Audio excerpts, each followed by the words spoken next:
วิดีโอยังวะถ่ายวิดีโอถ่ายเรื่อง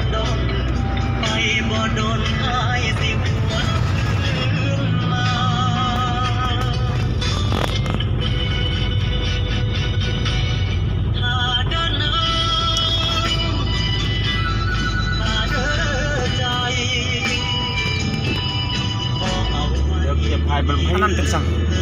ผ้าที่หลายจะได้เตรียมไทยกูนี่บอนี่เขาเนี่ยนะแซกโซโฟนเนี่ยนะ มันกูมีแบตซากเราลืมมีผ้าตรงนี้ว่าจะให้ตัวไทยเนี่ยมันเป็นลายงามกว่านี้นี้มันเมื่อกี้ลืมถ่ายเมาแต่เบิ่งมาสุดทางอยู่บนรถเท่าที่เป็นเบิ่งบอลมีโฮมหนึ่งเบิ่งไปเบิ่งมานอนซ้ำเมื่อกี้นะช่วงฝากทางประเทศลาวทรัพย์สมบัติไร่ยนต์ในแหละว่าเมืองผ้าภูนี้ก็น่าจะมีคำนี้เป็นไร่เลย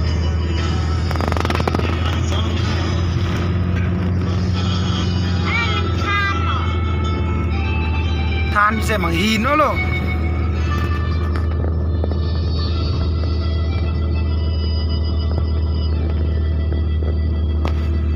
ครับ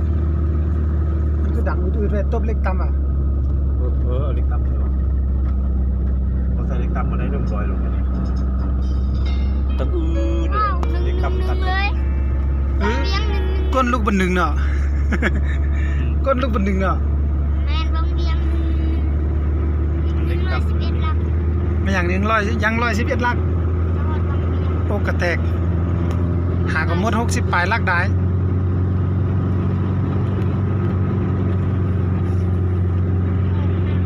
ทำนี้อย่างว่าสัตว์เทเลยไปเจอตัวลุงกูกำลังตัวนั้นแห้งสัตว์ตัวนี้ถึงของรถถึงนี่อันนั้นโอ้เป็นพูลูกอันสีขาวนั่นฉันรู้ว่ามันอย่างสั้นมันเป็นผูกว่าเอาเปิดขึ้นได้ยังเป็นคนได้เท่าไหร่เนี่ยงาม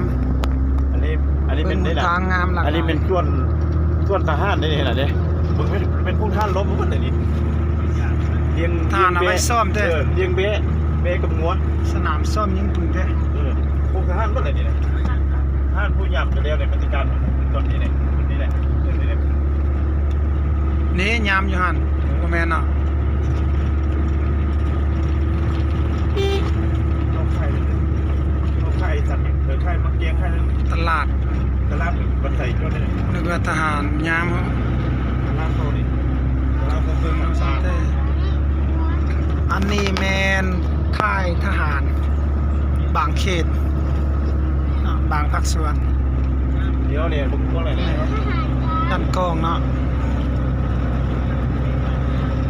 งามอลีเดินกว้างเนาะเรื่องขักปากทางเบื้องนี้เนาะมันเป็นเลี้ยงหัวเลี้ยงเบ๊